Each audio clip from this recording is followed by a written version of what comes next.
This is Brent, and in this video we're going over ankle mobilization. I'm very excited about this video as well as the next several videos in this series because, as you guys have probably started to realize, movement impairment, postural dysfunction, improving the quality of human movement takes more than just looking at muscles. There's joints involved. There's arthrokinematic motion as well as arthrokinematic dysfunction to think about. Now, self-administered joint mobilizations have always been a gap in our exercise selection. It's been very hard to find techniques that were effective as well as easy to teach and safe. Now, luckily, we've had some very creative individuals. We've had some very innovative techniques all of a sudden come in. We have guys like Kelly Starrett, who's using these monster bands to create all sorts of changes in arthrokinematic motion. Now, his techniques are a little extreme for my taste. It might just be the populations that we work with. But then after talking to my friends Pete Schultz and Aaron Swanson over at Dynamic Sports Physical Therapy, I realized there was some ways to regress this stuff. I got a chance to work with it a little bit myself and add my little twists based on my thinking of dysfunction. And all of a sudden, we have a set of very easy, very safe, very practical techniques that my personal trainers can use with their clients, as well as my ATCs, PTs, and DCs can now add to home exercise programs, so all of that mobility you've been working for in joints is kept from session to session. I'm going to have my friend Melissa come out. She's going to help me demonstrate.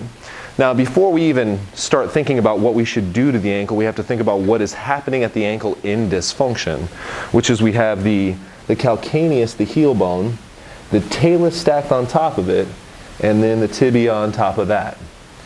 Now, in lower leg dysfunction in this area, the talus has a tendency to switch anteriorly, right? It gets stuck anteriorly, which then blocks the tibia and the calcaneus from being able to tip into dorsiflexion.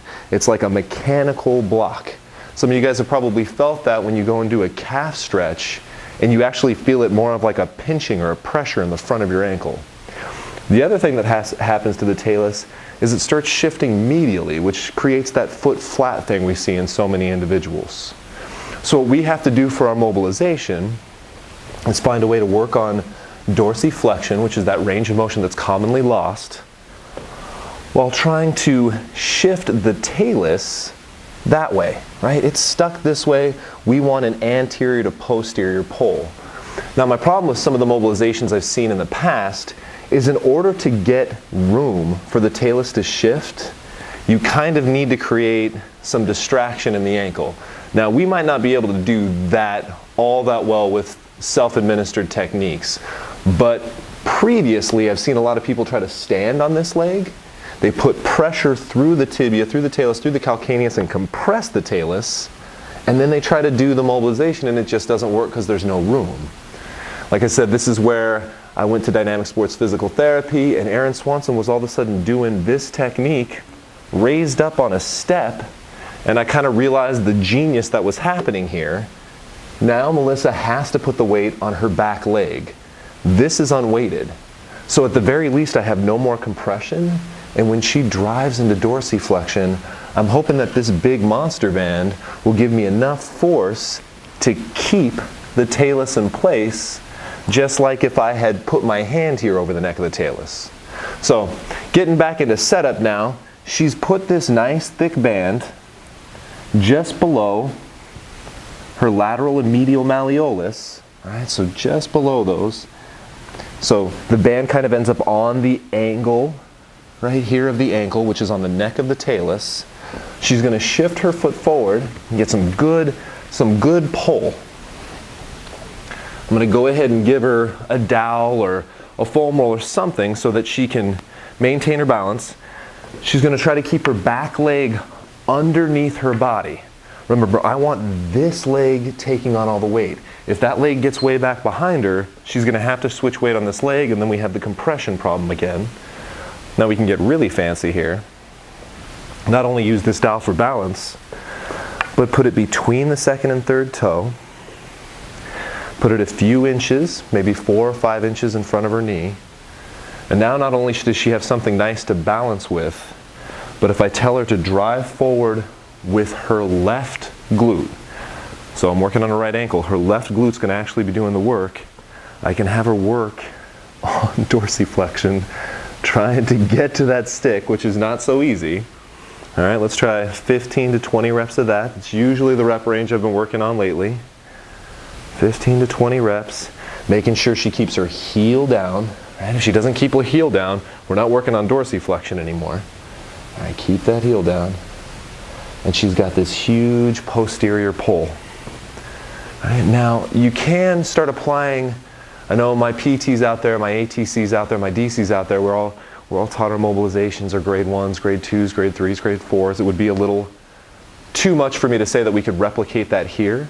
But you guys could go from these larger amplitude movements to, like, let's say she has no pain, she's just really stiff. Maybe I can get her into end range and then just have her oscillate, right? Like we were taught to in our mobilizations in school. Just 1 to 2 oscillations per second for 30 seconds, and maybe that's how I'm going to do this technique. So now you guys got 2 options. We can go through a fuller range of motion, and she can use the stick as the goal, or we can take her to her end range and just try to oscillate a little bit.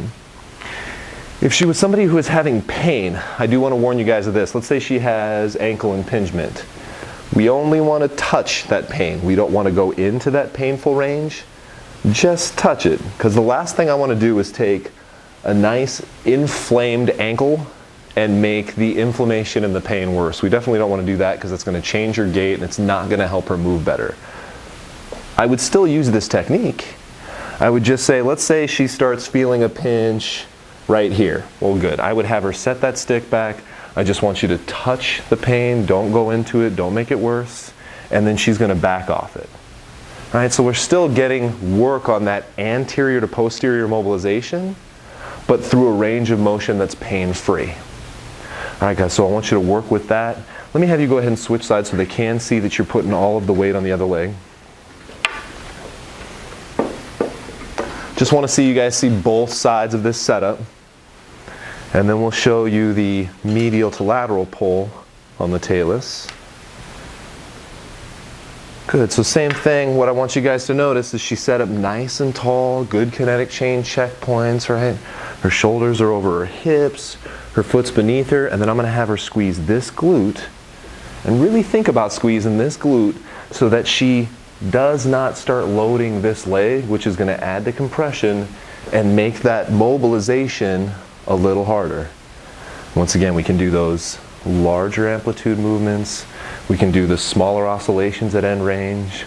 Or if she had a little pain in her ankle, we could go just up to the painful area and back, trying to help with ankle mobility without exacerbating that pain. All right, the next technique I'm also really excited about, which is a medial to lateral mobilization. So we got to switch around here, make sure they don't trip over the band. Thank you. No, other way. So you can, there we go.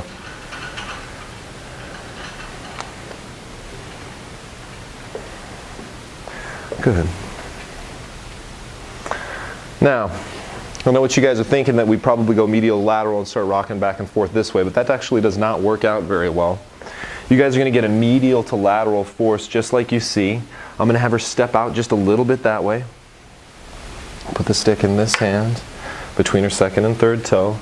I actually kind of like a little bit of abduction here so that the tibia is slightly internally rotated, and then they're working on keeping their first MTP, or that ball just behind their big toe, down on the floor. All right. This seems to keep inversion. What I don't want to see is them all of a sudden flop into eversion, because just like compression won't let the talus move this way, if all of a sudden I evert, all of a sudden now the talus can't move back into position laterally. So I need her to stay inverted, but with first MTP on the ground, and then she's going to do the same thing. She's just going to do a little dorsiflexion and work on talar mechanics, but now in the frontal plane. How does that feel? All the same stuff applies. Most of the weight is on this leg. She can do larger amplitude movements. She can do the smaller amplitude movements at the end of her range, Well, like I said, if she had some pain, we would go just up to the point of pain, working on good ankle mobility without exacerbating that dysfunction. Melissa, thank you very much. I hope you guys enjoy these techniques. Go out and grab some of these monster bands. They're really not that expensive. I know you guys can find steps in your club, a dowel, a few pieces of cheap equipment, and all of a sudden we feel a huge gap in our postural dysfunction and self-administered technique model. I'll talk with you soon.